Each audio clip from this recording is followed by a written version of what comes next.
Yo, what's up, Jim?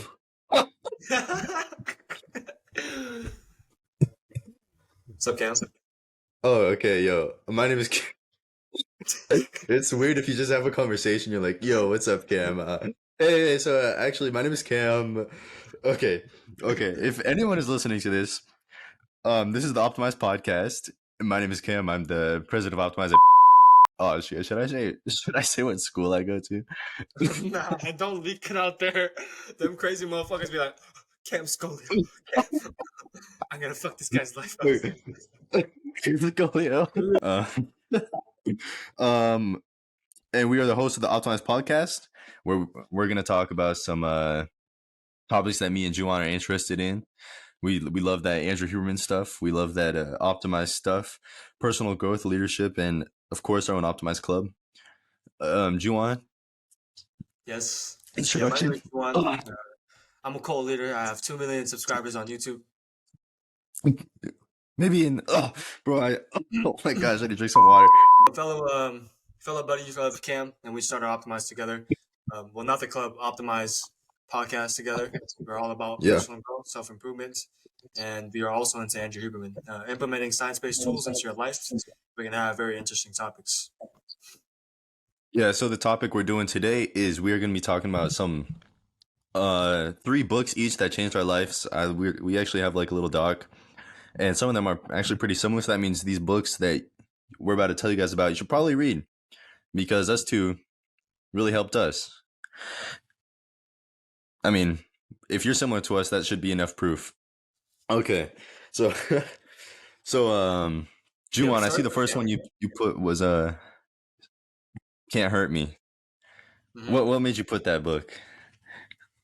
Well, I actually read Can't Hurt Me more than I would say 3 or 4 times. I don't can't exactly Damn. remember, but it's a book that I read the most, and it's a book that started my journey for growth. So this book is all about discipline.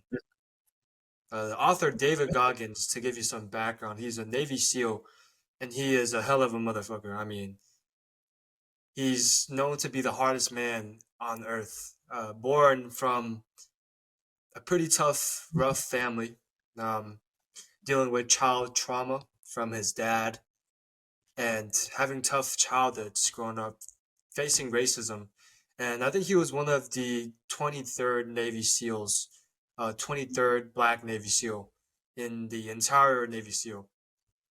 So, what made him become a Navy SEAL was that he was living a soft life and he needed to get harder. Those need to get harder. So, he decided that he's going to lose 100 pounds. At the time, he was 300 pounds at that time. 100 pounds to meet the limits of being a SEAL. In 3 months, it took 3 months of his dedication to become a SEAL. So that's just a quick background of David Goggins. And in the book, I think David Goggins writes his book in such an interesting way that hooks the audience. That's what it did for me, and also motivates you at the same time. For me, there's 10 challenges that Goggins puts in the book, right? And I'm just gonna list some of them for you. Um, Number one is he challenges us to write post-it notes on the wall, post-it notes wherever you can see them, reminders for you to get hard. Another one is writing uncomfortable habits and doing all of them. So I actually took this actionable step back in like 2020 or so, and I knocked down every single uncomfortable habit. Like cold shower, getting outside in the cold and going on a run, doing the dishes because I hated doing dishes at the time. And he also one of his challenges also had making a daily routine that you could follow. At that time, whenever I started this self growth challenge, I didn't really have a strict, concrete daily routine. So after I read this book, I implemented this and I actually created my own daily routine, which I religiously follow. And that really helped me on my journey. So I started adding these uncomfortable habits to my life, and it changed my mind completely. That's where I think my discipline started. around the time I was a B and C kid, I didn't get the best grades because I didn't put the work enough. But when I started putting my work in it, the results started to come through. I'm just gonna give a couple highlights of the book that I wanted to mention. So, like I said, Goggins had a really traumatic childhood. Now, Goggins was down bad. He was working for Ecolab, and he was actually really overweight. Like at the time, like I said, he was over 300 pounds. And there's much more detail throughout the book, but I'm just doing it really briefly. But he basically had to lose over 100 pounds, like I said, in 3 months. And that's how he became a SEAL. And he actually went through SEAL training over 3 times, no, around 3 times. And finally, on the last try, which was his third try, he actually made it and he became a SEAL. And now what he's doing is he's running 100-mile marathons. He ran in Death Valley, which is known to be the hardest marathon. I think it's 140 miles of marathon. And then he's now a smoke jumper, which is where you basically jump off planes to take care of the wildfires. This book I recommend to literally everybody, especially for those people who are starting off a journey. And I actually gave my book to one of my buddies. I think he might know him, but that's the only reason why I don't have any other books. And the other books I have them in physical copy, but the other one I gave it to Andrew. Probably shouldn't have. Wow. Did that inspire you to run any crazy things or do any crazy things? Actually, it helped me a lot in wrestling season. So my freshman year I didn't do wrestling, but my sophomore year, that's when I started wrestling. And man, wrestling I would say is the hardest sport in high school. Sorry for Cam, he does track. Maybe he might get a little disrespected right there, but wrestling I would say the practices, especially in the 12-hour tournaments, like your mindset has to be on point. You have to be sharp. And for me to get hard and harder each practice, I needed this book. I needed the advice from Goggins. I actually watched a couple of his podcasts and I read the book one more time during the season. So it helped me to become fueled. Would you say that the people who didn't read the book, were you just above them because you were wrestling and you read the book?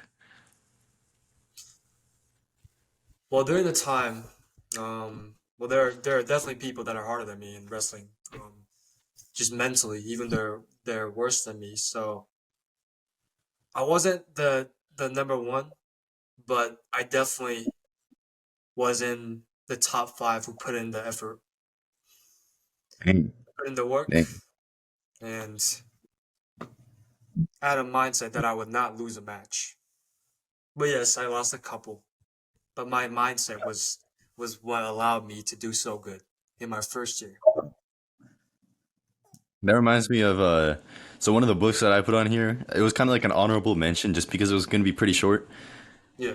But it's pretty similar to Can't Hurt Me. It inspired me to do some like Goggins type stuff. Hmm. So now the book is called Comfort Crisis, The Hmm. Comfort Crisis, and the author goes into Antarctica and documents his journey. No, Alaska. And then he it's like some normal like comfy journalist who just decides I'm gonna go out because I've been living like similar to Goggins. He was living the comfortable life. He wanted to change. So he takes a ride to Alaska with just two other guys that already have been to Alaska. And what he does is just like a crazy experience. He spends 30 days in there, no help whatsoever. He doesn't expect anything, no like planes. Like the plane when they got there almost crashed. It's like, and like throughout there, they had to live off of survival skills. They had to hunt. This guy had never hunted before. It was a crazy experience. They had to do all these crazy things. And he says that this was part of after he did this, he started doing these things called masogis. And so a masogi is something, I think it was Japanese, and it's a Japanese word that basically means a challenge where you do something 50 to 100 times harder than you've ever done before, like like, and the percent that you're gonna do it, like the percent that you're gonna finish is like 50%. So it's almost impossible that you do it. And what he does now is like twice or three times a year. One of the examples he did was like, I'm gonna run across the like 100 miles on the Grand Canyon, up and down this giant like one of the famous canyons. He wanted to run across it, and like he's only ran 10 miles or something before. So he was like, he was not gonna do this, and he didn't. He ended up not finishing it, but he knew that he might not finish it. It was a 50% probability, and he just wanted to test himself. So what I've started doing is a masogi. So a month ago, I went to the pool and I had only swam 200 yards before without ever stopping. It was like I was dead. I was messed up. Well, actually this was like 8 months ago when I first read the book. And so I decided that day that I'm going to make this a thing where every time I go on vacation, I'm going to I'm gonna have to earn my vacation. So we're just about to go on vacation. I get in the pool, 200 yards is my PR. I decided to do 2,000. And I'm like, bro, I've never done this before. So 100 yards, I'm like stupid dead. I'm like, oh my gosh, bro, because I don't even swim. I was just wanting to do it because I couldn't run because I was hurt. So I went and swam, and then like 1,000 yards in, it was like 50 minutes later. I went from doing, my plan was like every third or fourth breath I would go up and breathe. I was getting to like every single breath. I'll be like, like slurping for air, bro. I looked at my watch and it said 1,400 yards, and I was just like, bro. But for some reason, like I think the Goggins mentality went inside of me because I looked at my watch and I was like 1475, and I was kind of making time. Like I had a specific time. I don't remember how much it was, but I was like, I have time to do 2,000 at this rate. Can I do it? So I think actually my original goal was only 1,500, but then I kept swimming because once you get to that point, bro, it just becomes like meditation. It doesn't even become pain anymore. It just becomes like can you do it or can you cannot? Because you're so used to it. And I feel like I'm kind of understanding Goggins now. And I ended up completing that. But so I did it again, actually. When I go and I do the 4,000 yard swim, and I hadn't swam since the 2,000 yard one. So I was like gassed. Like I hadn't done cardio in so long, bro, because it was 6 months later, and and I knew this time that I probably wouldn't be able to complete it all in one run like last time. So I give myself like, okay, if I have to stop once or twice, that's okay. But I just got to do the 4,000 yards because I have to leave in 2 hours because we're going on vacation. So I'm like, I'm doing this 2 hours. Let's go. So I get to the same thing. Once again, 100 yards, I'm dead because if you ever swam before, bro, you know it's stupid. But I knew this time, like just got to do the one time. So I would like go up every two breaths, and then I got to the first 1,000 yards not too hard because I'd already done before. The 2,000 yard point was kind of bad, but at that point I was going into unmarked territory, so I was like, it was all mental, bro. That one was really like it was a learning experience for me. What happened is about like 1,000 yard point, it gets really bad. Like like if you're doing one of these big marathons or big masogis, then the pain is all it's like a skewed right graph. What pain is, and the pain is all hunched up at the start, and most people stop there because it's too much pain. But then once you get like 30 minutes an hour in, the pain subsides. It's like what is it? I had an analogy for this. It's like meditation. Um, Actually, I'm just gonna say it's like pain. No, it's like hunger. Yeah. So your body expects the pain because it's time for pain. Like when you get hungry, your ghrelin, it goes into your body and then it tells you, okay, it's hungry time. It's the same thing for pain. When you go and do something crazy, your body tells you, okay, it's pain time. But what happens when you ignore the pain or when you ignore the hunger? The hunger goes away. That's why people can fast for 40 days and be fine. But the pain doesn't, the pain also goes away. And that's what I learned is like an hour in, it just kind of stopped. Like I didn't feel anything, bro. I just became numb, and it was just a meditation practice. I kind of wanted to go further to see what would happen, like if it was going to be another hump, maybe like an hour, 2 hours in, but I can see how David Goggins does this.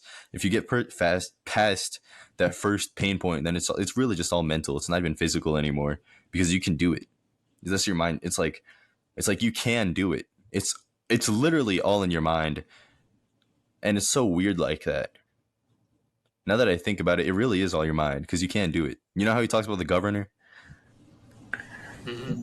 Yeah, the governor in the car, how Yeah, yeah. It's just like, how it's limiting you, like bro, what you it's like the governor telling you you're in pain, but when you ignore the governor, you can go on for like you can go. I could probably do it for maybe another hour if I was about to die.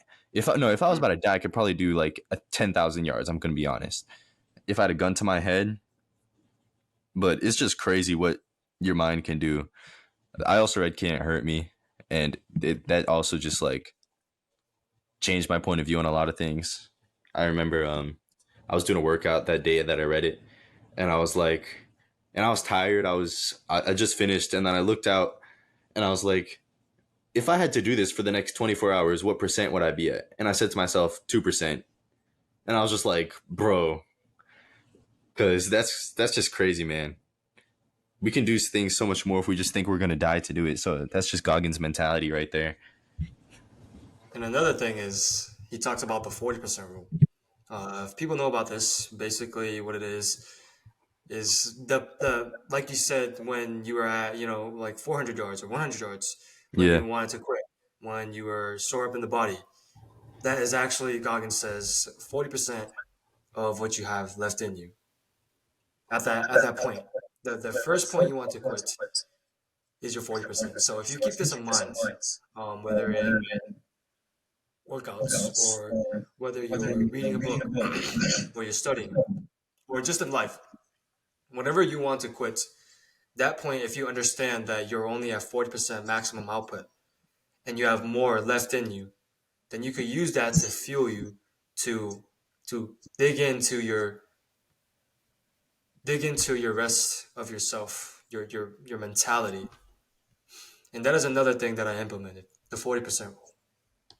dang, And dang. talking about my favorite books, what could be one of your top three or one of your top Um, three? so the first one that I said was The Way of the Superior Man.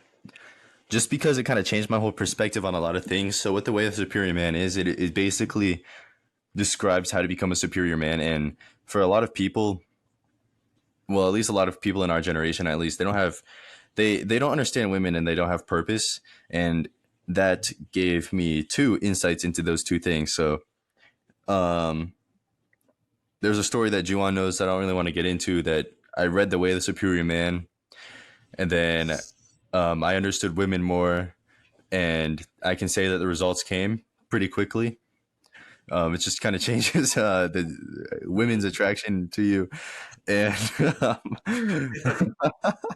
and your attraction to women. Anyways, um, but it just kind of helps you understand the women in your life. So like your mom, if she's yelling at you and you're wondering why the heck she's so caught up on something, it tells you in the book that it's really just like the feminine energy.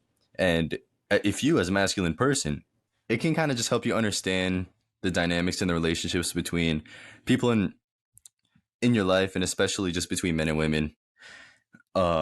If you're a dude, I know I didn't understand, like this just completely changed my perspective. I would always be that dude that like quadruple texts a girl. Um, Definitely that me. stuff, bro. That was so stupid. But anyways, besides the point of women, like the point of purpose is probably more important. A lot of dudes, especially our age, are just kind of so idiotic with what they do. Like, oh, either they're on TikTok or they're drop shipping, or they're like, I don't know. There's not many people that are actually have a purpose in what they do, and because of that, they aren't becoming their true, like most powerful selves that they could become. So, for example, I know a lot of dudes who just kind of like, if you look on YouTube, everyone's like, "Oh, drop shipping, ways to make money." Like, okay, you're not really living up to yourself because you're trying to make money. You're not trying to spread what you actually are interested into the world and show them what they could do as well. And that's what I believe a true purpose is. If it's not just like become the best version of yourself, it's like what do you have that other people don't have that you can share with the world? And if you truly live up to your purpose, like every day, you go and you do some dang work, and work is something I'm going to touch on in a second. But if you just go and like you live up to your purpose, you will feel like a different person.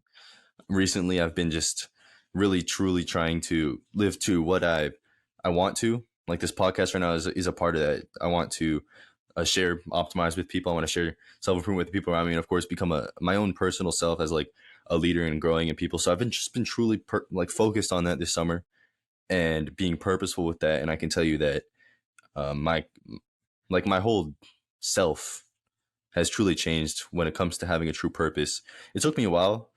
A lot of people like I know your next book, Joowan, is about purpose itself, but and how to find purpose. But for me, at least, purpose didn't come right away. It was formed, and it was like one of those things where okay, I do something I like, and it continues to grow, and I'm rewarded for something I like, and then that is continually rewarded, and then it just becomes my purpose. And it was something that I liked in the first place. I feel like that's for what happens to a lot of people.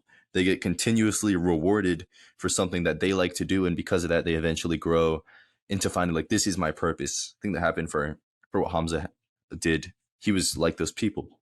Money, drop shipping, whatever. He's tried YouTube, he tried self improvement on YouTube, and he just gets more and more dedicated. Same with Mr. Beast. I was listening to a podcast of his. You know what he said? He said, I like YouTube more and more and more every single time I do it. Because he's just being continuously rewarded for what he's doing. And of course, you like something more when you're continuously rewarded larger and larger every time. But when it comes to work, obviously there's work to that. And one of the main things was like just the difference between a normal man and a superior man is that he loves to do the work that he does, and he doesn't try to get out of his work. So a lot of people say, "Oh, 4 hour work week, 4 hour live on the beach." Like that's stupid, bro. Because how are you contributing anything to society? How are you doing anything with your life if you're just like living on the beach? Like that is stupid, bro. You have so much more potential. And basically what the book's saying is live up to your potential, and it gives you this like voodoo secrets of this guy who's kind of a creepo, but just somehow knows so much about spirituality and stuff like that. Um and he just puts it in a way that's so different that it really has changed almost everyone's lives that I've heard has read it. So if I mean I know you read that book, Juan. What did you think about it? Yeah, well, there is a specific point that I can you hear me? Yeah. There was a specific point that I liked about that book. It was how, like you mentioned, is how women work. They're totally different from men, where they are. I remember him saying they're based on love and passing on love to other people, while men are focused on purpose, their work. Their purpose should always come first before love. And you also mentioned how like your mom was different, and like my mom was different from every guy in our house. So I needed to understand how women work. Not just my girlfriend, not just my mom, not just anybody, but like how all women work for me to talk to them. So I definitely gained that understanding of women. And there's also like some weird, crazy topics in the book. Like I know you read it, bro. Like there's some like I don't know, transcending your ejaculation to your brain or something, bro. When I was reading that, whew, I was I'm making like, sure my mom wasn't seeing me. No, I was making sure my mom wasn't seeing me read that book. That's what I meant. Yeah, that's some crazy topics, man. Crazy. yeah, but that part threw me off guard. I'm gonna, yeah, that was the thing that made me want to like hide that book away. That's honestly, bro. If that part wasn't included, it would probably be a bestseller. I'm gonna be honest. Yeah. Now it's rated R now. Yeah, David made that was just whoever weird made to tell people about it. Well, actually, talking about purpose of the book, that was the main topic. One of my favorite books was revolved around revolved around purpose. Now, men men around these ages are looking for purpose, and if you're one of those guys, you need to listen up. In Cal Newport's book of "So Good They Can't Hurt Me," he says that the idea of most men contributing revolving around purpose are wrong, or at least for a lot of people. So, what people think about purpose is that they just one day naturally wake up, or one day they're doing something and they just find something that they're that they that they feel fulfilled about. They find something that they love. But the key point that Cal Newport talks about in his book is that that's not going to happen, or that's not what you should be aiming for. Instead of instead of finding something you love, instead of trying to look for that purpose, what you need to do is working on something that you become to the point that you're so good. The title is called "So Good They Can't Ignore You" for a reason. That you're so good that people can't ignore your skill. Building a valuable skill that can't be ignored. Definitely drop shipping. I don't know if that's a valuable skill. I mean, you could determine yourself. Or working in a field that contributes a lot for the people, that is valuable, that is limited. And that's how purpose comes. Purpose comes through as you're working on it. And a lot of people say, oh, what about those people who first love what they do and then they found purpose? And Cal Newport addresses that by saying, sometimes that's the case, but the reliable method is to work on something that you have maybe a little bit interest in, but not to the point that you love it so much, but you're foolish. So, you know how, okay, I'm going to give you a quick example. Let's say my buddy, his name is Michael. Now, Michael loves playing basketball, right? He loves playing basketball so much that he wants to go to the NBA. But the truth is, he's not really that good. He's under 6 foot. He's not even the basketball team, the varsity team. He's not really that good. He only plays basketball for the sake of playing basketball. He loves to play. He loves to play basketball. So you could judge yourself. Should this guy try to aim his goals revolved around the NBA or high level basketball? Probably, Maybe probably distracting. not, because he only loves it. He's not really good at what he does.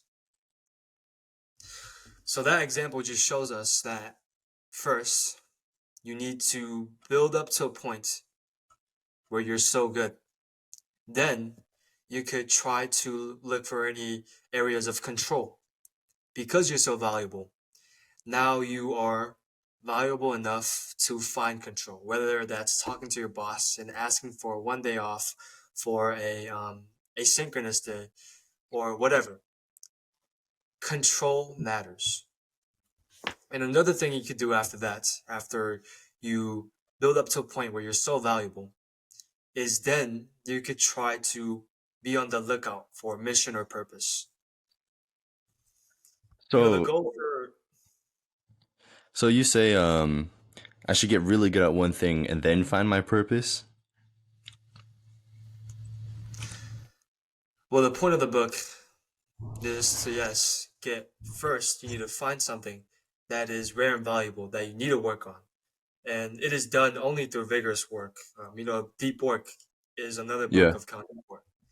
He talks that you should vigorously, in hours on end, work on this single skill. And he mentions 90-minute intervals too in his deep work.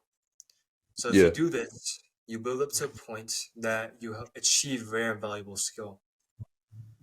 And that is, and after that is where he says that you could, that, that the skill will be so fulfilling to you that it will be your purpose in life. It will be your mission in life.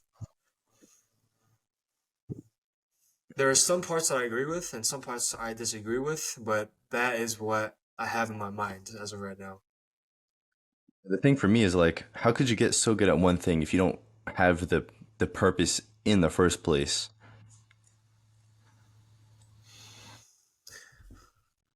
In my own opinion, I don't think, well, he contradicts that idea, but in my own opinion, I believe that you should have at least some sort of spark in you to begin for the first place. But the point is to not be blinded by what you love.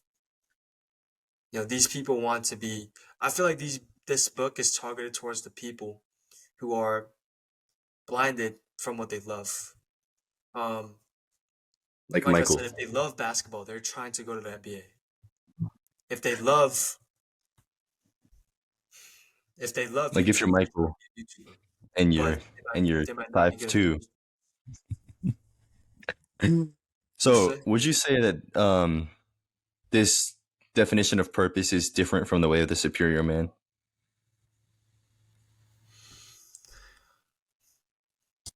I would say in some aspects it's similar, but some aspects is different.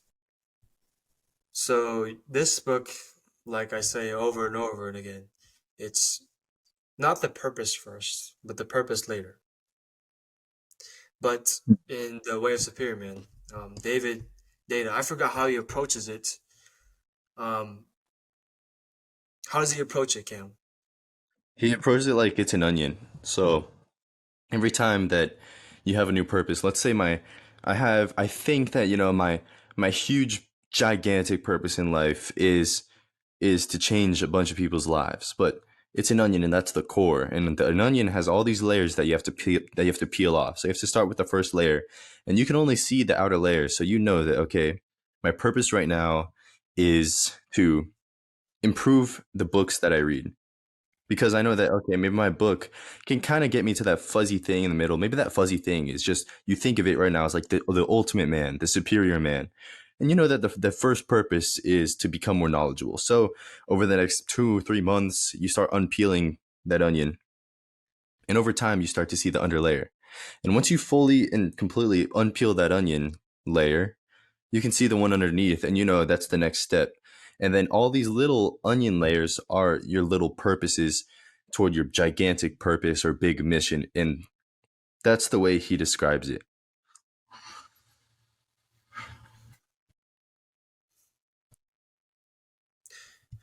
I feel like in some degree it's contradicting, but I also agree with that idea. But I feel like this book is more focused on the work part instead of finding the purpose part. Yeah. Yeah. Like he Side repeatedly tangent. says Um, that purpose isn't something that you just stumble upon. And that isn't the same idea in The Way of Superior Man as well, if that's what you're trying to say. And this book, yeah. I feel like it's targeted toward like the people who have misguided assumption that purpose is something that you just find, something that you love. It's just a book that defines purpose, that goes into detail, but not in specific detail of the onion layer. The onion layer is something that you could go into detail by detail, but this is like the bigger picture, seeing the bigger picture at the end. Okay. Okay. That's very interesting. Okay. Well, I know that when it comes to purpose, so a lot of people's purpose could be something when it comes to increasing their relationships and who they talk to. I don't know if you've read How to Win Friends and Influence People. And that was one of your top three. Yes, definitely. Must read. Most read. Mhm. Must read. What makes it so good? Well, you know how social skill is called social skill for a reason. So Mm. skill means that it's something that you could get better at. Like basketball skill. You could get better at Hmm. basketball. Speaking skills, you could get better at speaking. Now, social skills is something that you could work on too. So could you tell us how you could improve your social skills of your favorite book of How to Influence Friends? Yeah, how to win friends and Okay. So this was the first book that I read. I remember I had just gotten like a concussion, so I had to stay Mhm. home, and um I couldn't go on my phone. I couldn't go anything. I saw this book on the floor, so I was like, this is really the only thing that I can do. Then I'm just read it, and holy crap, my life changed after that. So basically, it's like the beginner. It's like, if you think that your conversations are boring, if you think that what you do right now when it comes to relationships, maybe people aren't the nicest to you, if you think that the world is a little bit mean to you, then you probably need to read this book, because what it tells you is that you're actually the person that's the one that's mean. So there's a bunch of, it's like, I'm pretty sure this was like number one sold for a very long time in like the 60s, and it's recently gone up with self improvement. And I actually have it right here. It's called The Only Book You Need to Lead You to Success, because I'm going to tell you how important communication. Yeah, he has it too. I'm going to tell you the only one of the only things that you need you to get success is communication. I'm pretty sure. What was it? It was like the owner of one of these giant. It was like some famous guy. It was either it wasn't, bro. I'm thinking of Oppenheimer because of the movie that I just watched. A Rockefeller. Rockefeller. It was like one of those Rockefeller type people that said, Yeah. someone asked him like, why is he at the JP top? Morgan And might be. then you said what? JP Morgan might be. I mean, there's these people Yeah, are it was at one the of top those guys. They probably all have this story. Mhm. And what happened was the guy, someone asked him like, how come you're at the top? Do you know the most about physics? Oh no, I don't know the most about physics. Do you know the most about engineering? Oh no, I don't know the most about engineering. Do you know the most about business? Oh no, of course not. I don't know the most about business. What do you know the most about it? I know the most about how to influence people. And it's an insane leverage point how much communication is, bro. If you can get your ideas across in a way that other people can't, and if you can make people like you, then you can have insane leverage over anybody. My mom, for example, I don't even know what she does at work because she just be sitting there with her laptop, bro. And I hope her boss ain't watching this because, like, I think that she just goes in and she's good at winning friends and influencing people, and people like her, and she keeps her job because of that. I don't even know what she does at her job, bro. She just talks to people, and I'm Bro, sorry, mom, if makes you're listening to this, but you're very good at winning friends and influence people, and you made it up in a way because of that, because you're so nice. So basically, this book tells you about how to become nice, how to make people like you, how to like other people, and how to like have interesting conversations like these. Um, I may as well give an example. So I was in the Mhm. sauna one time on a cruise, and some guy with tattoos walks in. He's jacked, and so I tell him like, "Yo, what does your tattoos mean?" That's a tactic from how to win friends and influence people. Is like chapter whatever. Be interested in other people, and you'll get people to talk. So I ask him like, "What? Where'd you get your tattoos from?" or whatever. And then I'm just listening to him, and he talks for an hour about how Christianity was in his life, and then it moves on to topic about how he's a producer for a Netflix TV show, and he makes his own TV shows. And I'm like, what the heck, bro? He likes to rock like so many things just because I asked him one good question and I used the principles in this book to keep him talking. And I've had so many crazy conversations like that, especially in the sauna where people are just fun to talk to, all because I learned how to have these conversations. Well, I actually searched up how to win friends and influence people. Over 30 million copies sold. Dang. But talking about that, another famous book in the self-improvement community is Meditations by Marcus Aurelius. And I've noticed that you have that on your list. But Oh I yeah. actually personally didn't read it myself, so I'm gonna be needing this one. Would you mind telling Okay. me what Yeah, Meditations? I got it right I've, here. So the I've book is heard kind that of odd. it's a really thick book too. It's a thick book, and you can get it all in one or two chapters. I'm gonna be honest. So it's what meditations is I was very confused about it because I looked up meditations, whatever, and it's like Journal of Marcus. I'm like, what the heck? It's Marcus Aurelius's journal, but in a way, it's his life advice to maybe his kids, or like I don't even know. Maybe he knew it was gonna be published, but it's very like his thoughts of a deep journal as if he were trying to teach it to someone. So it's very interesting, and it's not really personal. It's not really, oh, when I was emperor of Rome during its best time, these are the three things that I did to help lead my team to success. No, it's really just like life is meaningless. We're all atoms in this everlasting universe of conglomerations. And this just means that we are rearrangement of each other for all of time. And therefore, nothing matters. And therefore, life is meaningless. And that's the conclusion he comes to over and over and over. And even this dude, as the emperor of Rome, talks about how meaningless things like there's a difference between peasants and emperors of Rome for a reason. He was talking about how the peasants cared about pain, cared about pleasure, cared about this, that, cared about when the weather's good out, cared about when it's raining. Oh, it's raining outside. Boo hoo. who cares? Because in your mind, you're still the exact same. We can regress into our minds whenever we want. I can be here. I could, in my mind, and this helped me during my 4,000-yard swim. Your mind is like if you pretend you're walking in a blizzard and you have this protective casing around you of a coat. And what happens is this coat protects you from the blizzard going around you. It protects you from the external world and in your internal mind. And you can always go back to just wearing that coat, to just being that person and not worrying about the external world. Our minds are all just an interpretation of flashes of light and sounds and feelings and faces for all of time. And the only thing that really matters is what happens in our mind.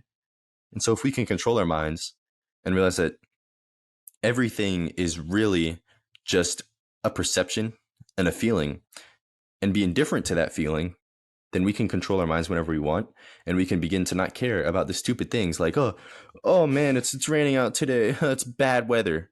Bad is just a term. It's a subjective term. It's good weather. I don't even say the word good and bad anymore because it's so subjective. I say it's nice weather out. I don't know. I try not to even talk about it, man, because it's so stupid to me. It's like you know what I do? I try to walk every morning to get my morning sunlight, and in the wintertime, I'll still wear the exact same clothes that I'm wearing right now. In the summertime, like wearing short sleeve, I'll go out and walk still, even if it's like 32 degrees out. I think one time it was 28, and I went and walked, and I didn't even realize it was 28. I was like, man, it's pretty cold out. Dang. And then my dad's like, oh my gosh, it's 28 degrees outside. Guys, don't go outside. And I just finished my walk, and I'm like, bro, it's like people just become peasants around you because you don't care anymore.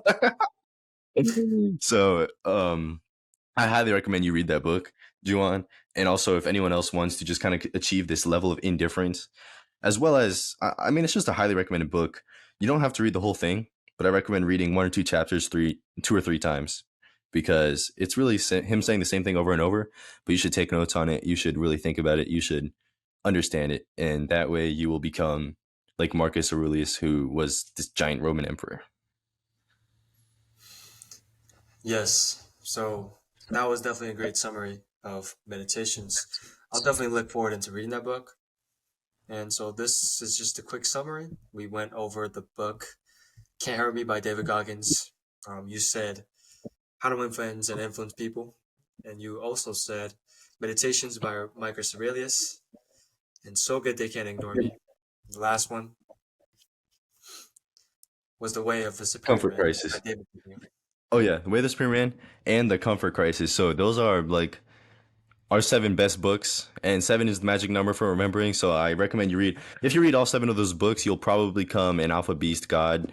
And if you're thinking of okay, what seven books do I need to read? Out of how many books have you read, Juwan? Over the last, bro, honestly, like over the books that I read in the last 2 years of my growth was more than like my whole entire lifetime. So basically, Yeah. starting out with growth, I've started reading more books than How, I did when I was actually the kids book don't count when I was a baby. Okay, let's not count. Yes, but what about you? How many books have you read so far? probably like maybe 20 total. So those Yeah. the top three that I had were out of 20. Uh-huh. How many was yours? The top three, like, yeah, around 20, 25-ish. So, yeah, Yeah, nothing crazy, but definitely going to try more books. We're gonna yeah. keep you posted on our top favorite books again, maybe another time, maybe next year or next month. But definitely gonna be reading more because that's a habit that successful people do, and that's what we could copy off them. It is the number one, probably. The Number difference between one, the rich and the poor, the difference between the superior man and the loser man, the difference between the optimal and the non optimal, the difference between every single person and you Hube and is non-Hube reading. reading. Difference between what? I said Hube and non-Hube. Difference between Hube and not Mr. Hube and non Mister. Mr. Hube All right, are folks. is the habit of reading, and by educating yourself, you'll become a different breed. So out of those like 50 books, those were our top seven. So Mm-hmm. that's natural selection right there. You can figure out what books are the best by just looking at which ones we chose. Thanks for And tuning in. It was yeah, Joowan. yeah. Remember, remember, y'all, to be optimal. Peace. Peace. Peace.